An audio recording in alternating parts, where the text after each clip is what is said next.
we owe it to the families and the friends and the loved ones of the almost 240 people on flight MH370 to do everything we can.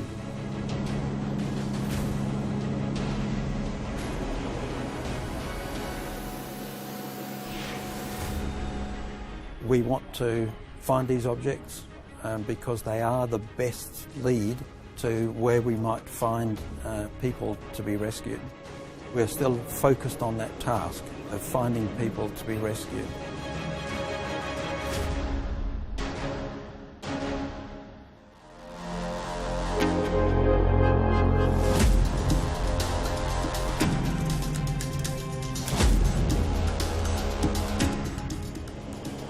The search area is remote, the water deep, and the weather notoriously fickle.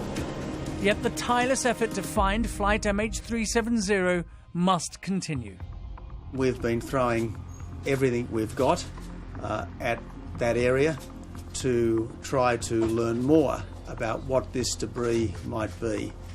Now, it could just be a container that's fallen off a ship. We just don't know.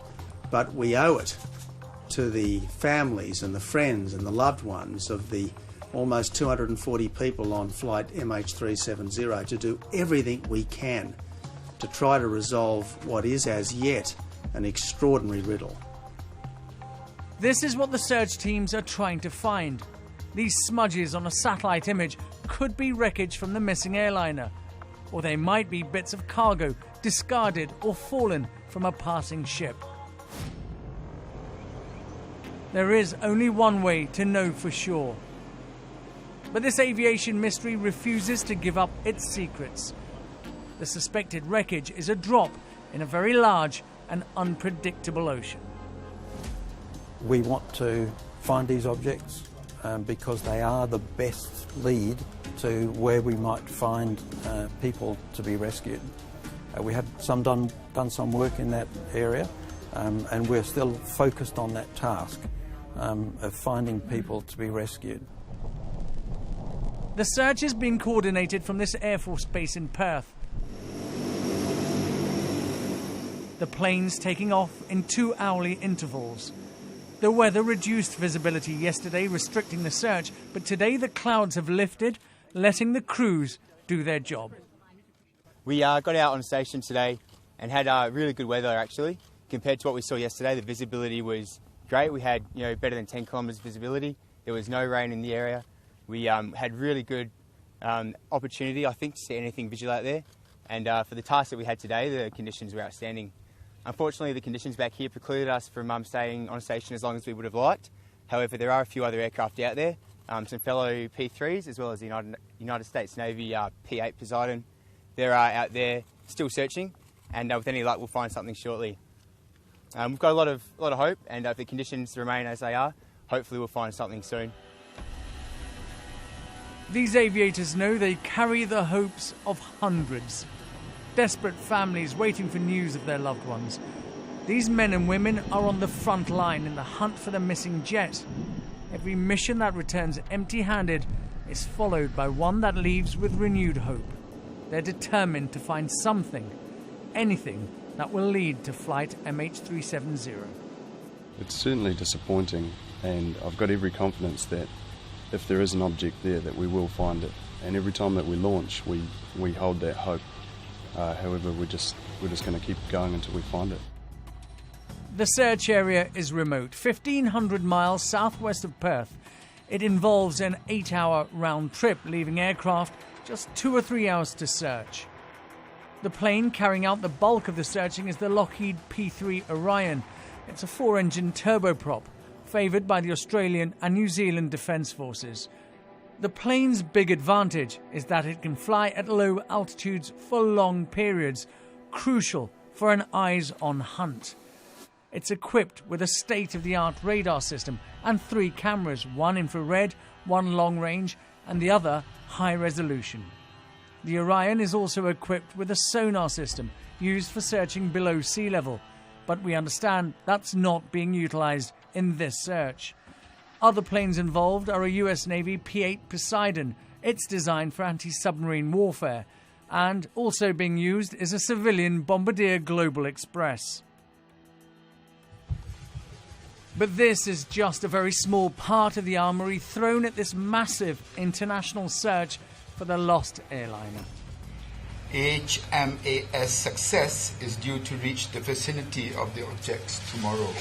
China has deployed 5 ships and 3 ship-borne helicopters, which are currently heading towards the southern corridor.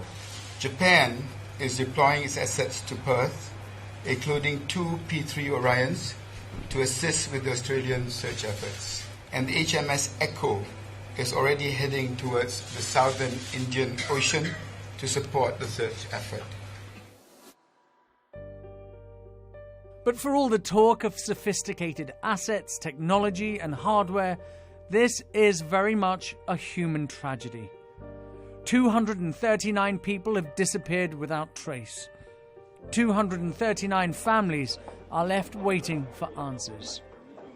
In Beijing, they gather like they have done every day for the past 2 weeks. The daily meetings with Malaysian airline officials have little to offer. Today, for the first time, the airline did admit it has handled part of the crisis badly.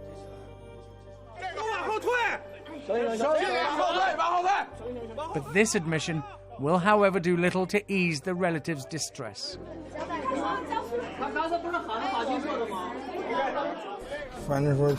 Since I arrived, there has been no accurate information. Every day we just wait. In the morning we might hear something new. By lunchtime it's gone. Then it's the evening. Every day the same. We ask them questions and hope they can give us precise answers. That way we might calm our nerves a bit. Unlike now, our emotions are all up in the air. We want them to give more accurate information and win more time for the search and rescue, to find our lost ones as soon as possible. Their frustration stems from confusion. The seemingly conflicting information breeds doubt and undermines the investigation's credibility. AMSA's Rescue Coordination Centre Australia has received satellite imagery of objects possibly related to the search for the missing aircraft flight MH370. This dramatic development was seen as a real breakthrough, the first tangible lead in the 2-week-old mystery. But it has since emerged that the images were taken on March the 16th. That means the objects could by now have drifted far from their original site. Well, if this debris was on land, it would still be exactly where it was photographed, but it's not. It's in the southern Indian Ocean. It's September now. There are currents, there's wind, so it will have moved. And that means that any search that's going on now will not be looking at the exact location the photographs were taken, but some location downstream, if you like. And that's going to add to difficulty. In addition to that, because of the time that's passed, this debris might have sunk. It might not actually be there. And so how long will they search for until they decide, well, it's not even there? The 4-day delay in identifying the images has been put down to the vast amount of data collected for analysis. The reasoning may be entirely plausible, but it is a delay nevertheless. The first round of searching for 7 or 8 days, they said it was in the South China Sea. That took a long time. But eventually, they said it went west. They lost the best searching time. It's like killing people. It's like murder.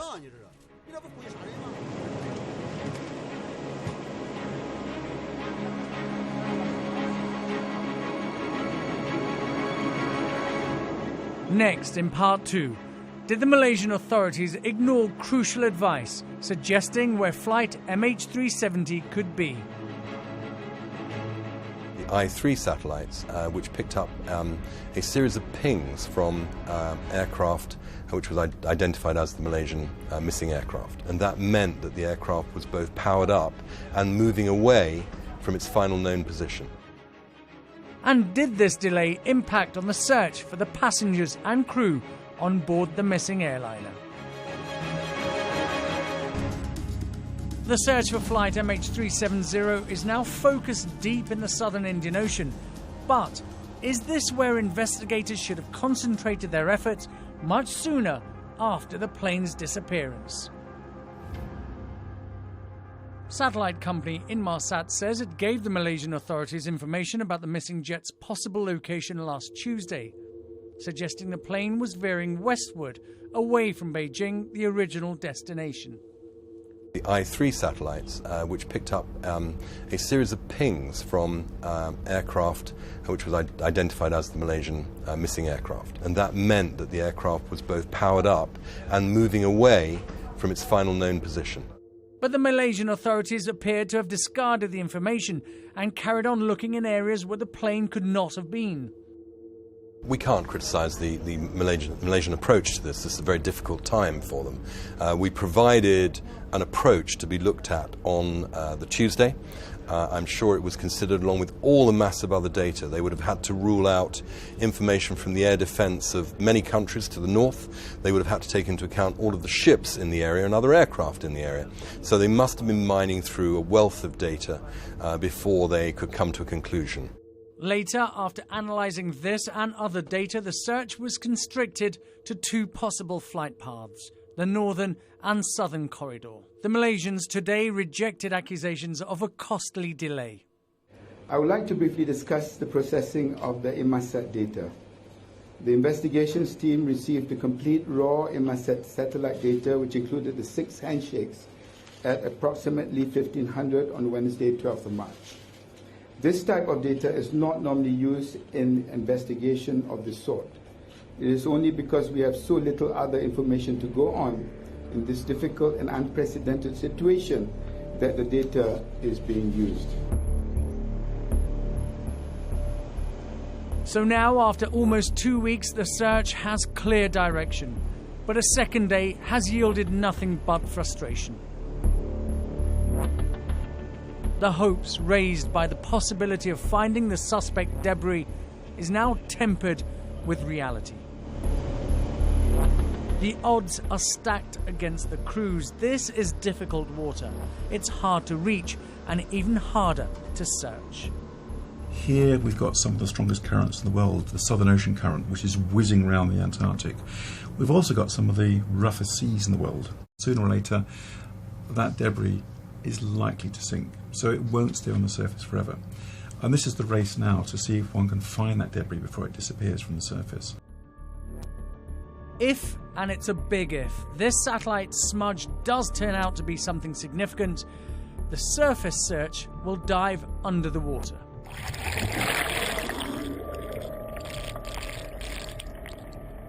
This is submersible technology that's tried and tested. This American team, if engaged, has 2 underwater drones that can dive as deep as 6,000 meters. They work in tandem, scanning the floor in a lawnmower pattern, 10 meters one way, 10 meters back. It will go down a row, it will turn and come back down again on the other side. What it's doing is the side scan is running, and it looks out and is getting returns back from primarily hard objects that are on the bottom. All the rows in the mission are put together and created a mosaic, and you can look at that and get an overall view of the bottom and what is there. They were used in the search for the wreckage of Air France 447, which crashed off the coast of Brazil in 2009. Even then, with a rough location to work in, finding it took some time, well over a year. This scan eventually led them to it. If the wreckage is located, investigators will carry on searching for this, the plane's black box. This unassuming metal case holds the plane's secrets, everything air crash investigators need to know about MH370's flight since taking off from Kuala Lumpur on March the 8th. There are 2 of them. One of them is a flight data recorder. That records pretty much everything that's going on with the aircraft at a given time, recording thousands of parameters on something like a 777, which was the MH370. On that aircraft, there'd be something like 1,400 parameters recorded. Such as what in latex? Things like what the aircraft's doing in terms of pitch, roll, and its attitude, what the engine thrust is doing, whether seatbelt signs were on and off, what the temperatures were inside the cargo compartment. So a huge whether amount or of not detail. there was a fire, presumably that would be detected. Fire warnings, that kind of thing. Altitude, speeds. But what it doesn't tell us is the context in how that happened. So it won't tell us what the weather was, for example, and it won't tell us other things like what was going on in the passenger, down in the back with the passengers, for example, whether there was, a kerfuffle or something going on. So if there was a hijacking, for instance, it may be recorded in movement of the aeroplane, but it wouldn't be recorded as an event. There was a problem in the back or the front. Absolutely, and that's where maybe the cockpit voice recorder would come in, because that records communications in the flight deck. So there are a series of microphones in the flight deck that record what the pilots are talking to each other about. And that's running all the time? It is. From engine start to engine shutdown, those recorders are running. As the days go by without sign of the plane or a clue as to its whereabouts, the uncertainty is becoming unbearable for the waiting families. We have also learned more about the missing passengers, the personal stories of flight MH370. The youngest passenger is 2 years old, the oldest 76. 7 of them are children yet to reach their 5th birthdays. 26-year-old Yu Wen-Chao is originally from Mongolia. He moved to study business at Hull University in England. He went back to see his girlfriend. Mukdesh Mukherjee and his wife, Xiaomo Bei, had been on a beach holiday together in Vietnam. Their 2 young sons are waiting for them at home.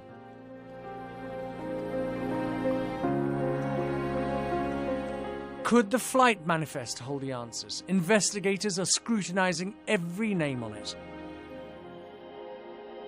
They say they still haven't received details for each passenger after all this time. The passenger manifest is obviously very important. It enables you to identify all the persons that are on board the aircraft, and that obviously is important for the security of the aircraft. 15 different nationalities were flying to Beijing that night, among them 153 from China, 38 from Malaysia, 5 from India, 4 French, 3 from the United States. 2 Iranians on board became initial suspects, but seemed to have been ruled out. 35-year-old Zhu Kung is a stuntman who was due to start work on a new series for Netflix in Malaysia next week. He was on his way to Beijing to see his 2 young children. Bob and Kathy Lawton are from Springfield Lakes in Australia. They have 3 daughters, and they're described as doting grandparents. Whatever the fate of flight MH370, the pilots will have played some role. 53-year-old Zahari Ahmed Shah was the captain that evening. He's a vastly experienced pilot with more than 18,500 flying hours under his belt. I was a volunteer in the community program that I organized. At the end of the program, there was this guy helping to stack chairs to clean up that place. And not having met him before, I asked, who is this man? And I was told he works for Malaysia Airlines.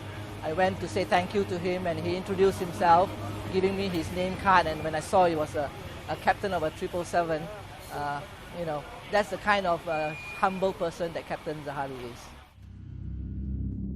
The first officer was Farik Abdul Hamid. He's 27 years old and joined Malaysia Airlines in 2007. He was fairly new to this model of aircraft, a Boeing 777-200. CCTV shows the 2 men going through security on their way to boarding the flight that evening. We're told they did not specifically request to fly together.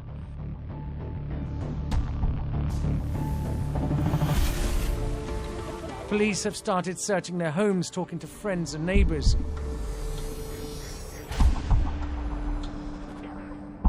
They found this simulator in Captain Zahari's house. Investigators say that some data on it has been deleted.